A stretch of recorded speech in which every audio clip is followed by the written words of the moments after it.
प्रिय विद्यार्थियों, सुप्रभात, नमस्कार।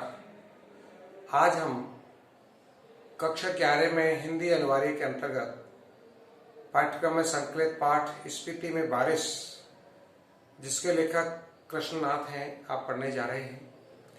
कृष्णनाथ जी के प्रमुख रचनाओं में हिमालय यात्रा, अरुणाचल यात्रा, पृथ्वी परिक्रमा, किन्नर धर्मलोक और लद्दाख में राग वराग आदि प्रमुख रचनाएं आप पढ़े हैं।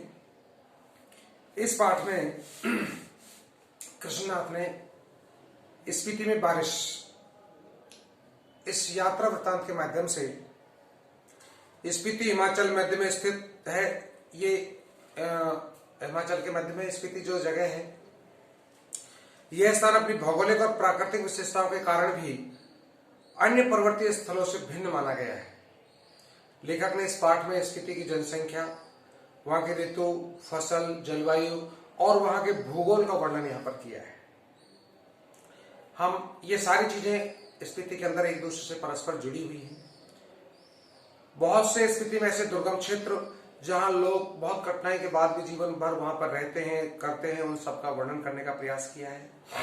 हमेशा यहाँ पर यदि हम देखें तो पर्यटकों का जाना भी मुश्किल होता है, क्योंकि कुछ समय के लिए ही वातावरण ऐसा होता है जब हम लोग पर्यटक के रूप में वहां जा सकते हैं। एक वहां की यात्रा पर हम जाएं और एक सुखद संयोग होगा, वहां पर हमें वर्षा होती हुई मिले।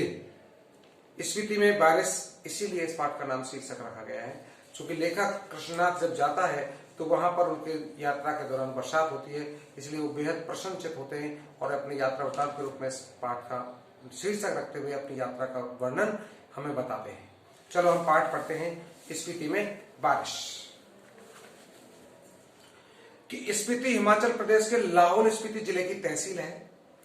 लाहौल स्पीति का यह योग भी आकस्मिक ही है, इसमें बहुत योगायोग नहीं है। यानी ऊंचे दर्रे और कठिन रास्तों के कारण इतिहास में भी कम रहा है। अलग भूगोल यह इतिहास का एक बड़ा कारक है। अब जबकि संसार का कुछ सुधार हुआ है संचार के माध्यमों में, तब भी लाहौल स्पीति का योग प्राय वायरलेस सेट के जरिए है, जो केलंग और काजा के बीच खड़कता रहता है।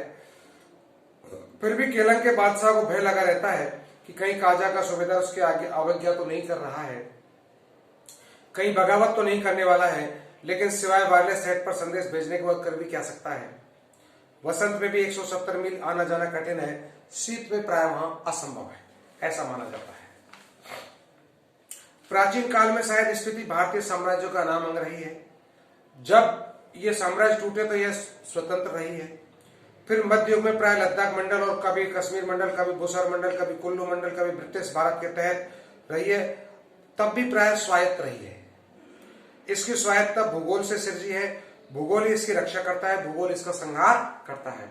यानी स्पीति प्रदेश के बारे में यदि हम देखें तो वहां का सब कुछ निर्माण करता या संहार करता सब भगवान ही है। पहले कभी उन राजाओं का कोई हरकता आता था, यानी उनके द्वारा भेजा गया कोई दूत वहां पर आता था, जो उसके आते जाते हुए अल्प बसंत बीत जाता था। यानी लगभग 1-1.5 महीना तो उसके आने और जाने में ही खर्च हो जाता था। कभी कोई जोरावर सिंह जैसा आता तो स्पीति का तरीका वही था जो तुपचिलिंग गोनपा में मैंने देखा कि जब डायनामाइट का विस्फोट हुआ तो लाहौली हदस कर आंख बंद कर चाकमा का तना पकड़कर एक दूसरे को पकड़कर बैठ गए। जब धमाका गुजर गया तो फिर डरते डरते आंख खोलकर उठे कि जोरावर सिंह के आक्रमण के समय स्पीति के लोग घर छोड़कर भाग गए। उन्होंने स्पीति की ओर वहां के विहारों को लूटा। ये अप्रतिकार शायद स्पीति की सुरक्षा की पद्धति है। यानी वहां पर यदि ऐसी कोई हादसा भी होता है, जोरावर सिंह जैसा कोई डाकू भी यदि पहुंचता है, तो वो सब लोग घरों को छोड़ करके भाग जाते हैं। भाई जो चाहिए जो ले जाओ, है क्या उनके पास? कुछ नहीं। वो अपना जीवन में क्यों जीते हैं, सबसे बड़ी तमन्ना इस बात की है। खैर, हम देखते हैं वहां की जनसंख्या, वहां की आबादी, वहां का रहन सहन किस तरह का है। लेखक ने हमें बताने का प्रयास किया है।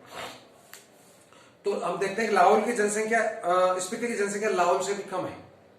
यानी 1901 की जनगणना के अनुसार 3231 रही है और 1971 की जनगणना के अनुसार 7196 वहां की पॉपुलेशन है, यानी जनसंख्या है।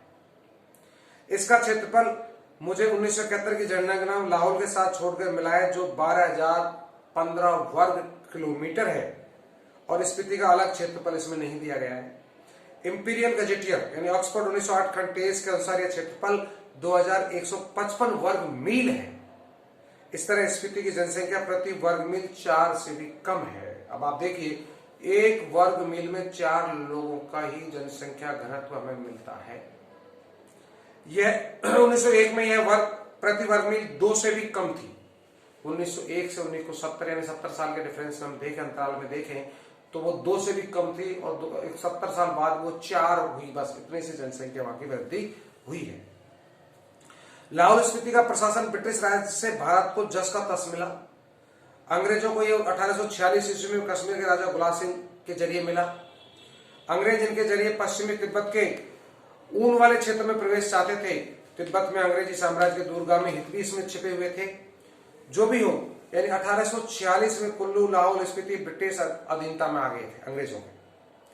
पहले सुप्रीटेंडेंट के अधीन थे, फिर 1847 में वो कांगड़ा जिले में शरीक कर दिए गए।